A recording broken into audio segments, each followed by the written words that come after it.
Assalamualaikum warahmatullahi wabarakatuh. Perkenalkan, nama saya Dini Aprilianti Garsita, NIM C2088209016, Prodi Sendar Tasik. Di sini saya akan menjelaskan tentang ibadah amaliyah.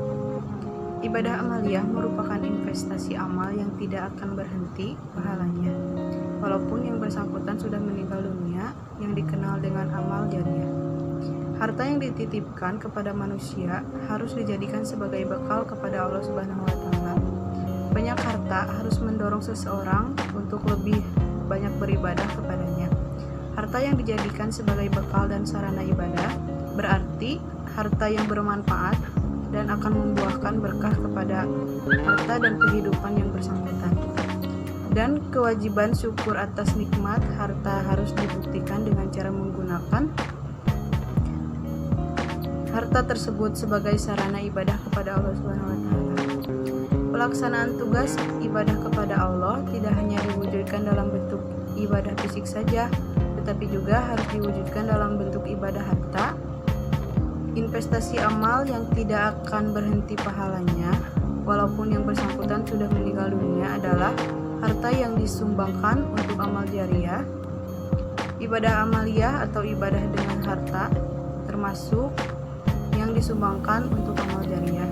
Ibadah amaliyah atau ibadah dengan harta termasuk bagian penting dalam syariat Islam. Dalam rukun Islam pun nampak bahwa rukun yang kelima itu terdiri dari ruknul qalbi, ruknul badani, dan ruknul mali. Berikutnya, B. Macam-macam ibadah harta. Yang pertama, ada zakat. Zakat menurut Loghat artinya suci dan subur. Sedangkan menurut istilah syara mengeluarkan dari sebagian harta benda atas perintah Allah sebagai sedekah wajib kepada mereka yang telah ditentukan oleh hukum Islam. Secara harfiah, zakat berarti tumbuh, berkembang, mensucikan, atau membersihkan.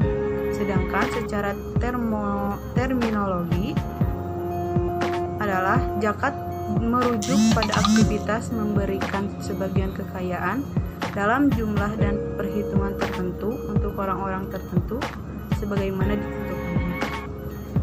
Zakat juga terdiri dari dua jenis, yaitu yang pertama zakat fitrah, yang kedua zakat mal. Yang kedua ada infak. Infak berasal dari kata nafaka yang berarti telah lewat, berlalu, habis, mengeluarkan isi, menghabiskan miliknya, atau belanja. Yang ketiga, sedekah. Pengertian sedekah juga pada umumnya disebut sedekah. Sedekah yang wajib dan ditentukan standar pelaksanaannya disebut zakat. Sedekah yang wajib tapi tidak ditentukan standar pelaksanaannya disebut infak. Adapun sedekah yang sunat disebut dengan kata sedekah itu sendiri.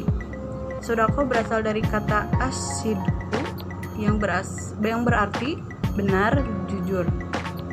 Falsafahnya, sedekah merupakan bukti bahwa seseorang memiliki keyakinan yang benar, jalan hidup yang benar, dan perilaku yang benar. Selain itu, sedekah merupakan manifestasi kejujuran seseorang dalam kepemilikan harta. Yang keempat, fidyah. Fidyah adalah menempatkan sesuatu pada tempat lain sebagai tebusan atau penggantinya, baik berupa makanan atau yang lainnya. Fidyah juga berarti kewajiban manusia mengeluarkan sejumlah harta untuk menutupi ibadah yang ditinggalkannya. Fidyah saum wajib dilakukan oleh seseorang yang tak sanggup karena kepayahan dalam melakukan saum fardu, khususnya di bulan Ramadan, sebagai salah satu bentuk rusa atau dispensasi yang diberikan Allah kepada mereka, karena Allah Subhanahu wa Ta'ala tidak membebani hamba-hambanya melainkan sesuai dengan kemampuannya. Kelima, ada kifarat. Kifarat dibagi menjadi 4 macam. Yang pertama, kifarat sumpah, kedua kifarat saum, ketiga kifarat jihar, dan yang keempat kifarat membunuh. Selanjutnya yang keenam ada kurban atau udhiyah. Udhiyah adalah menyembelih binatang tertentu pada hari raya kurban atau Idul Adha atau hari Tasyrik tanggal 11, 12, dan 13 Dzulhijjah dengan niat taqarrub atau kurban atau mendekatkan diri kepada Allah Subhanahu wa taala. Udhiyah atau kurban sebenarnya sudah menjadi syariat para nabi dan rasul Allah. Setiap nabi melakukan ibadah kurban. Putra Nabi Adam alaihissalam pernah melakukan ibadah kurban. Depan ada al-hadiyu. Al-hadiyu adalah melakukan penyembelihan binatang ternak sebagai pengganti pekerjaan wajib haji yang ditinggalkan. Dam adalah menyembelih binatang tertentu sebagai sanksi terhadap pelanggaran atau karena meninggalkan sesuatu yang diperintahkan dalam rangka pelaksanaan ibadah haji dan umroh atau karena mendahulukan umroh daripada haji. C. Urgensi ibadah amaliyah. Ibadah amaliyah sangatlah penting dilihat dari berbagai segi, antara lain: pertama, membersihkan harta dari kotoran kebakilan, keserakahan, kekejaman, dan kezaliman terhadap kaum kafir miskin. Yang kedua, fungsi ekonomi, membantu makanan bagi yang miskin atau yang memerlukan. Ketiga, memiliki fungsi sosial dengan memberikan zakat kepada fakir miskin, bisa menjaga keseimbangan hidup atau kesenjangan dan menghindari ketidakadilan sosial, memupuk rasa kasih sayang dan kecintaan orang kaya kepada yang tidak memiliki harta sehingga terjalin keterpaduan antara orang miskin dan orang kaya.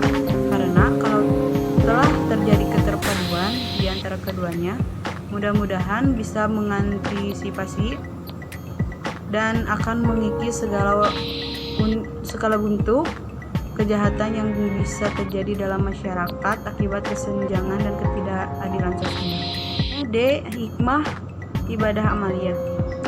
Yang pertama, bagi si kaya, sesuai dengan fungsinya sebagai pembersih harta, selain juga pembersih hati. Jadi dengan berzakat, harta itu menjadi bersih dari hak-hak orang lain yang dititipkan oleh Allah kepada orang kaya. Yang kedua, bisa membersihkan hati dari penyakit tamak, rakus, kikir, dan serta penyakit-penyakit hati lainnya. Jadi, zakat memiliki satu kekuatan transformatif dalam menyuburkan sifat-sifat kebaikan dalam hati muzaki. Yang ketiga, memberikan zakat atau infak dan lainnya kepada fakir miskin bisa menjaga keseimbangan hidup atau kesenjangan dan menghindari ketidakadilan sosial. Yang keempat, memupuk rasa kasih sayang dan kecintaan orang kaya kepada orang miskin sehingga terjalin keterpaduan antara orang miskin dan orang kaya. Yang kelima, mengikis segala bentuk kejahatan yang bisa terjadi dalam masyarakat akibat kesenjangan, kecemburuan, dan ketidakadilan sosial. E. Makna spiritual ibadah amaliyah bagi kehidupan sosial. Harta yang dititipkan oleh Allah Subhanahu wa taala kepada manusia harus dijadikan sebagai bekal beribadah kepada Allah Subhanahu wa taala. Banyak harta harus mendorong seseorang untuk lebih banyak beribadah kepadanya. Harta yang dijadikan sebagai bekal dan sarana ibadah, harta yang bermanfaat dan akan membuahkan berkah kepada harta dan kehidupan yang bersangkutan. Kewajiban syukur atas nikmat harta harus dibuktikan dengan cara menggunakan harta tersebut sebagai sarana ibadah kepada Allah Subhanahu wa taala. Pelaksanaan tugas ibadah kepada Allah Subhanahu wa taala tidak hanya diwujudkan dalam bentuk ibadah fisik saja, tetapi juga harus diwujudkan dalam bentuk ibadah harta. Dimensi kesalehan individual tercermin dalam tazkiyat, an-nusuk dalam zakat atau penyucian dan pembersihan diri dan harta pada satu sisi, dan refleksi kesalehan sosial pada sisi lain seperti empati dan solidaritas pada sisi lain. Zakat sebagai media tazkiyat, an-nusuk dalam konteks di atas diungkapkan dalam dua istilah, yaitu membersihkan dan mensucikan. Membersihkan dalam konteks ayat tersebut mengandung makna bahwa zakat itu membersihkan muzaki atau orang yang mengeluarkan zakat dan sifat kikir dan cinta yang berlebih-lebihan kepada harta benda. cinta terhadap harta merupakan tabiat manusia yang bersifat inbron sebagaimana digambarkan dalam Quran surat Ali Imran surat 3 ayat 14. Dijadikan indah dalam pandangan manusia kecintaan pada apa-apa yang diinginkan, yaitu wanita-wanita, anak-anak, harta yang banyak dari jenis emas, perak, kuda pilihan, binatang-binatang ternak, dan sawah ladang. Itulah kesenangan hidup di dunia, dan di sisi Allah lah tempat kembali yang baik atau yang disebut surga. Sekian dari pemaparan ibadah amaliyah. Terima kasih. Mohon maaf apabila ada salah kata. Wabillahi taufiq wal hidayah. Wassalamualaikum warahmatullahi wabarakatuh.